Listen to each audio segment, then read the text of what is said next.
Seguimos en esta primera edición de Energiar, Autoconsumo y Generación Distribuida y por supuesto con los representantes del sector más importantes, y en esta ocasión tengo el placer de saludar a Daniel Lacalle. Él es doctor en Economía, director de inversiones en Tresis Gestión, autor, profesor y asesor internacional, una eminencia en el sector. Bienvenido, muchas gracias por estar aquí. Muchas gracias a vosotros por invitarme, gracias.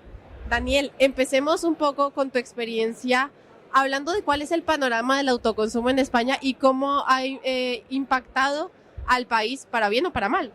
Bueno, el panorama del autoconsumo es claramente muy positivo, ¿no? Yo creo que en los próximos años, pues probablemente se duplique la capacidad instalada en los próximos 10 años, más o menos.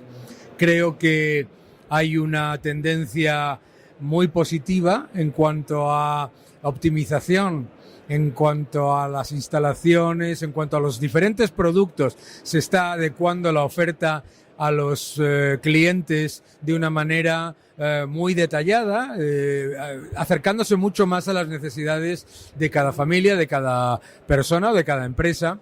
Y yo creo que todo eso está haciendo que el sector pues se adapte muy bien a un entorno que por supuesto es complejo, pero el efecto yo creo que es claramente positivo. Hablaban en este primer panel o en estos primeros paneles que hemos tenido la oportunidad de escuchar de la importancia del usuario como actor principal de esta transformación energética a través del autoconsumo. ¿Está España permitiendo que ese usuario sea el actor principal? ¿Está la regulación también empujando a que eso pase?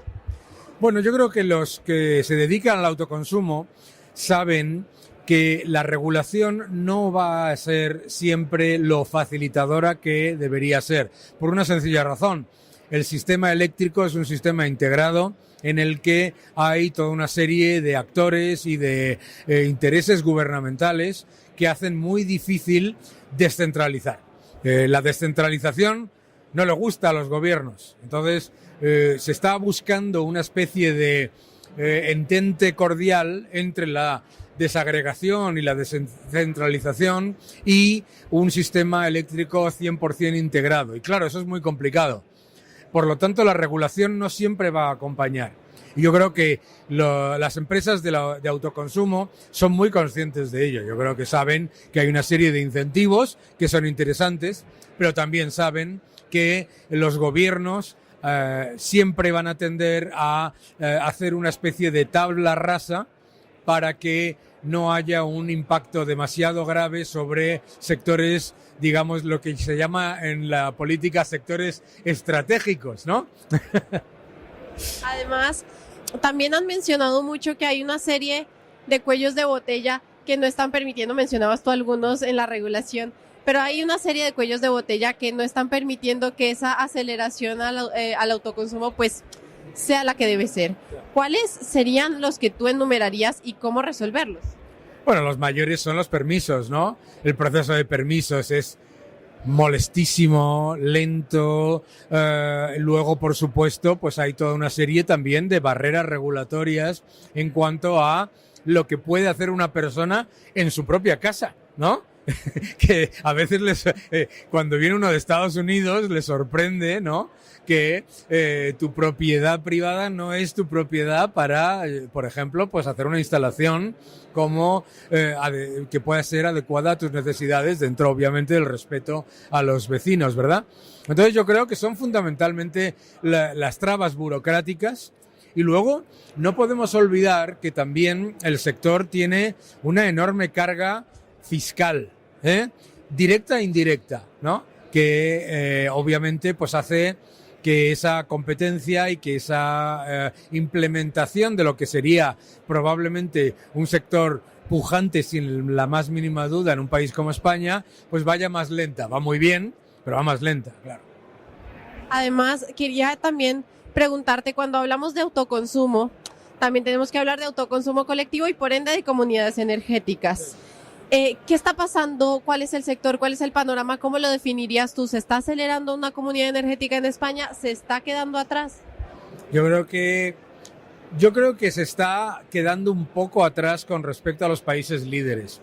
Y sobre todo teniendo en cuenta el potencial de España, está muy lejos de donde debería estar. O sea, yo creo que se ha se ha aceptado por parte de las autoridades el concepto del autoconsumo, casi te diría desde un punto de vista casi privilegiado, ¿no? Las personas que tienen un chalet o que tienen una casa de verano, etcétera. Los ricos no tenemos problemas, ¿no? Como decía uno. Pero eso no debería ser el objetivo. El objetivo debería ser democratizar el acceso al autoconsumo para facilitar, bueno, pues que las comunidades energéticas se puedan beneficiar también de esta reducción de costes, etcétera. Y por ahí vamos muy lentos, muy lentos. Pasa lo mismo que, desafortunadamente, pasa lo mismo que con la competencia en Internet o en redes, etcétera, que vuelvo a repetir, como hay una serie de actores que se consideran pues activos cautivos, los gobiernos van con pies de plomo ante un cambio que probablemente podía ir más rápido. Pero o sea, es inexorable. Lo que yo quiero transmitir es que los gobiernos pueden frenar, pero no pueden parar. ¿Subvenciones sí o no? Yo creo que es que el gran error es ver las subvenciones como un indicador de demanda. Yo creo que las empresas que están aquí, todas han llegado a niveles de crecimiento y de excelencia y de eficiencia espectacular sin necesidad de subvenciones. Las subvenciones generan una percepción equivocada de fortaleza de la demanda y nublan la percepción de riesgo. Entonces es mejor mostrar cómo la tecnología funciona y además es mucho más competitiva y que caer en el error de pensar que si nos dan subvenciones eso lo va a fortalecer al sector. Siempre se dice, ¿no?, que si un sector es rentable no necesita subvenciones y si necesita subvenciones es que no es rentable, ¿verdad? Pues Daniel, cerremos esta entrevista con la primera edición, obviamente, de Energía, Autoconsumo y Generación Distribuida. Abre la importancia que se hable muchísimo más del tema. ¿Qué opinión te merece esta primera edición hoy? Bueno, yo estoy impresionado, ¿no?, de la cantidad de gente que está aquí y de la diversidad de empresas con una oferta muy diferenciada y con una oferta muy orientada al cliente. Me parece que esa es la parte más importante. Veo que lo que era antes un sector un poco casi de café para todos se ha convertido en un sector muy orientado a las necesidades del cliente. Pues muchas gracias por estar hoy en las cámaras y micrófonos de Review Energy. Gracias, muchas gracias a vosotros.